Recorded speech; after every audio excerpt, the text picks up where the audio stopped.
This is CB, and you're checking out True Poetics. CB, poet, Charlotte, North Carolina. Originally from Cleveland, Ohio. Grew up in Cleveland. Grew up as a musician. Played a number of bands up in Cleveland. Moved to Charlotte around '99, somewhere thereabouts, and spent about 10 years in the Charlotte music scene. Went through a bad breakup last April. Ended up writing a poem. Went out to the wind-up. Put me on stage, and next thing I know, it's October, and I'm in the Bay Area, California, competing in the individual World Poetry Slam. So it's something that took off for me pretty quick, and just trying to push it. It's opened doors for my music as well, so I'm excited about it. From the moment I first met her, I only saw one thing: my wife. And that's where I went wrong, you see. I ended a relationship that was nearly 7 years long for the possibility, I repeat, the possibility that she might one day be my girl. And trust me, I did everything. Yo, I gave this woman the world. I cooked, paid the bills, sent her flowers just because, and ultimately got me nowhere by having my heart left in the dust. And I swear it all started innocently enough, because while we were friends and would occasionally kick it from time to time, there was always some level of interest, but the timing was never right. Until one day she needed a place to reside, and from that day forward, our lives would be forever intertwined. So I told her she could stay at the foot of my couch. She laid her head, but before too long, she would migrate to the bed, and this girl was a straight freak. I'm telling you, there was never any doubt. Ultimately, I'm not sure who turned who out, and inevitably, we both got turned inside the fuck out, but on the deepest level, she was so much more than that to me. She was going to be the mother of my children, the woman in whom I'd plant my seed. We made plans to buy a house and build a family, took romantic getaways, and dreamed of living happily ever after, like a typical fairy tale. But I should have known something was amiss about the time I bailed her out of jail for speeding in my car without a license to drive. Hey, that's what happens when you're doing 70 and 35. But now that I can reflect and look back in retrospect, our sexual relationship probably wasn't the healthiest, bringing another woman in the bedroom like we on some Jerry Springer shit. I'm not gonna pretend like I didn't encourage it, but I didn't need it because she was the only one that I felt. I mean, one look in those eyes and my heart would begin to melt. But now I see this was her means of expressing guilt, and it never ceases to amaze me, the lies that you tell yourself when you want to believe so badly that your woman's not a whore. Shit. I still can't fathom all the signs that I ignored. I'm talking big, bright fucking neon signs like condom wrappers on the floor. But of course there was always an excuse for that, and looking over both shoulders at the same time, you're bound to break your back. So sometimes it's just easier to extend the trust and to ignore the lies when it comes to matters of lust. I'm talking lies the size the government tells about the economy. These freaky ass women don't know nothing about monogamy, and me, I couldn't see the stars tonight if I majored in astronomy, better off to play the lottery, because I know by now I've got to be dumbest motherfucker on the face of the fucking earth. Gave this woman my heart, she showed me exactly what it's worth, because for years and years, I'm putting my lips on her shit, and come to find out, the whole time she's been fucking some other dick. And I think back to all the conversations about marriage and having kids and the elaborate wedding with the horse and the carriage, but I digress. Somebody once told me, and no wise man can deny, that you can't make a hoe a housewife, but I tried. I thought she was a gift, she turned out to be a curse, and I have to admit, I feel just a little bit guilty about these words, because a poet by the name of Kipling once revered, like Robert Frost boldly said, to never breathe a word about your loss. And I took those words to heart, but it's to these words that I cling, because when it all comes down to it, I didn't lose a goddamn thing. Thank you.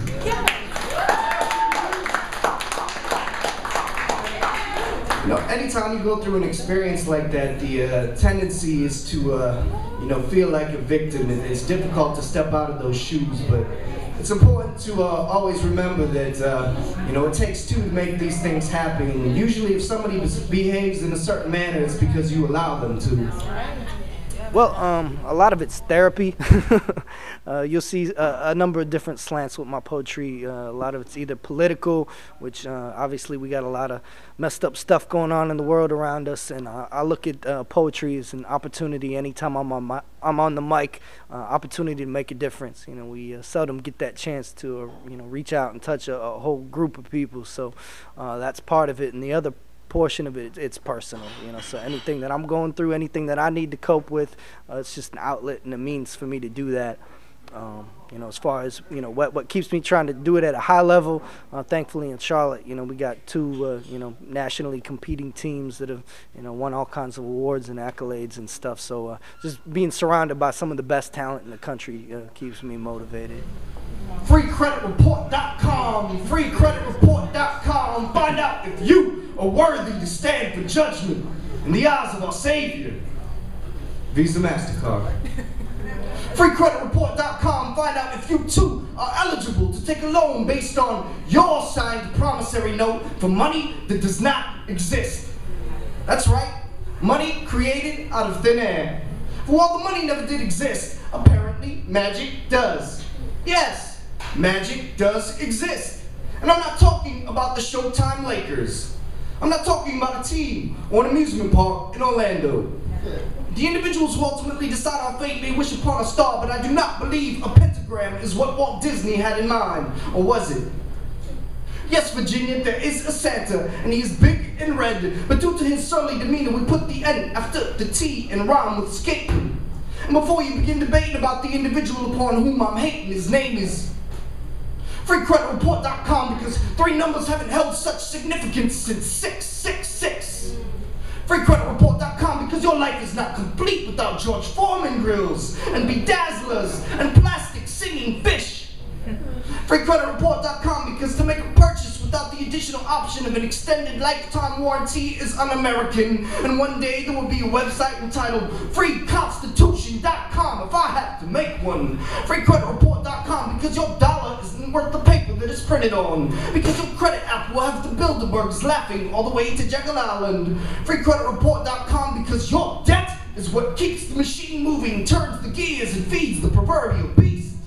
FreeCreditReport.com, because getting up on any stage takes a lot of nerve, but if I were a comedian, I'd be in DC, because there is no bigger joke than the Federal Reserve. FreeCreditReport.com, FreeCreditReport.com. Utilize and minimize your credit lines, manage your DTI, fluctuate with prime, the key to acknowledge the terms of a service agreement online, down the rabbit hole, heal your credit, sign on the dotted line. Are you ready to be saved? Yeah. A lot of my writing really comes from music, you know, artists like Mortal Technique, you know, old school Public Enemy, Talib Kweli, you know, all the way to, you know, Rage Against the Machine, Zach De La Rocha, Chris Cornell of Soundgarden, Maynard James Keenan of Tool, you know, anybody who's out there pushing the envelope, System of a Down, you know, people who are out there, you know, spitting truth. Easiest way, you can hit me at continuousbeats.com. That's B-E-A-T-Z, beats with a Z, continuousbeats.com. You can get all my contact information on there. You can look me up on Facebook. Just look up CB the Poet. MySpace.com, Continuous Beats.